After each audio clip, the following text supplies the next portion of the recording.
Welcome to Understanding Exceptional. I'm Dr. John, and this is 5 Minutes Unfiltered. And today's topic is intelligence. What is it, and how does it relate to neurodivergence? Here we go. So there's two ways to look at intelligence. There's the traditional route, which we'll talk about first, and then the what it actually is route, which we'll talk about second. So in the traditional lines of thinking, intelligence encompasses three things that you can do or can't do at a high level. The first one is your verbal abilities. How do you define words? How can you relate words categorically? These types of things. We're going to measure that, and we're going to put it on a bell curve. The second is your nonverbal intelligence. This would be things like pattern reasoning, maybe building things, whatever it may be.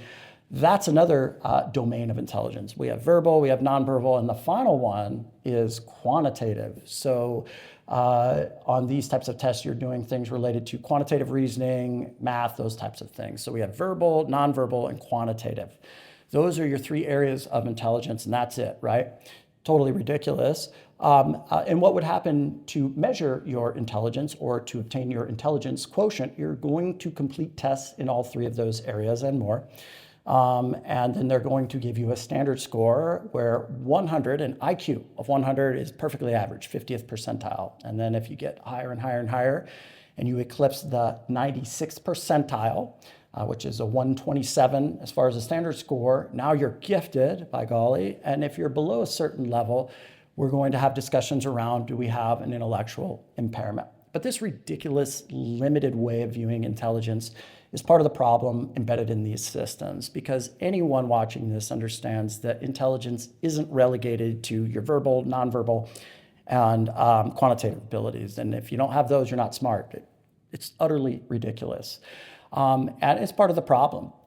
So the realities behind what intelligence actually is as follows. It's a process of brain functioning.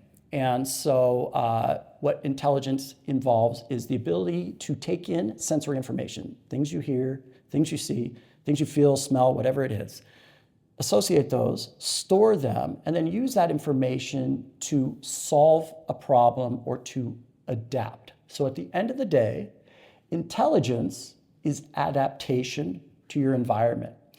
And so if you look back into the animal kingdom, the animals that adapt are the ones that survive, and we call those the smarter among them. They have adapted, they have taken in whatever's in their environment and used that to promote their survival. And so intelligence, when we really look at it from a scientific point of view, is nothing more than adaptation. Now, here's where it gets complicated. Humans believe, or we've been told, verbal, nonverbal, quantitative, or maybe visual spatial. That's it.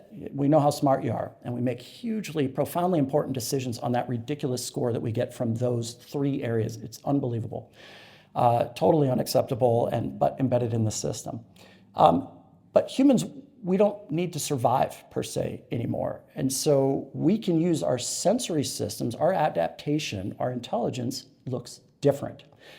As an example, you can have an individual that gets a perfectly average IQ score, 100 IQ, 50th percentile, perfectly average. And if that individual can play the guitar at an incredible level, or play the piano, or they're an amazing cook, or they can use gum wrappers and toothpicks to build an engine, or they're an incredible athlete, whatever, those all require intelligence. You're taking in sensory information, you're using it to accomplish an outcome. And so that's actually what intelligence is. It is adaptation via sensory inputs, and you use that to create a new outcome.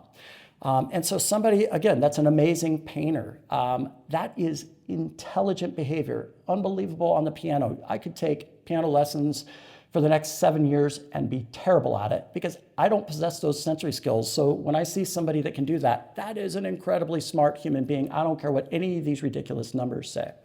And to finally kind of drive this point home, I've worked with numerous individuals where their intelligence might be average, 100, but they can do incredible things with Legos, or they create these culinary concoctions that just blow people's mind because they're just so phenomenal and novel and interesting and meaningful.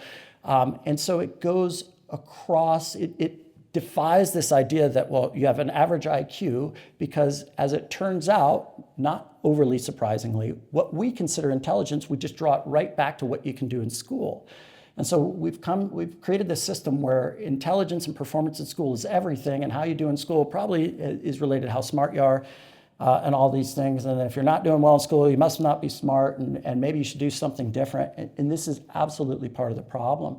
So I've had numerous individuals where their scores might not be high, but they are absolutely gifted, brilliant, beyond anything I can possibly imagine. And it's hard for me to reflect that, although I do, in some way, shape, or form, through clinical analyses, reflect the idea that this person has abilities that are absolutely incredibly well developed. They are highly advanced, and we need to continue to build those going forward. On the other end of that continuum, I've had people that have scored off the charts on tests of intelligence, and they have a hard time leaving their home or doing the most basic things related to meeting their daily needs, and this includes adults. And so that IQ score would say this person on paper is beyond belief brilliant, but when it comes to daily life living, to adaptation, to engaging in environments and using those senses in those environments to accomplish meaningful goals, they're unable to do that. So there it is. There's two lines of intelligence. There's the traditional, which is a total joke, and we need to get rid of it.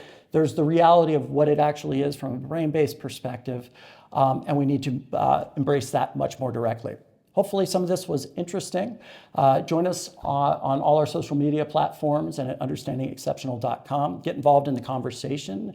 The more we talk, the more we know, the more we understand, the more empowered we are together. Thanks for joining me.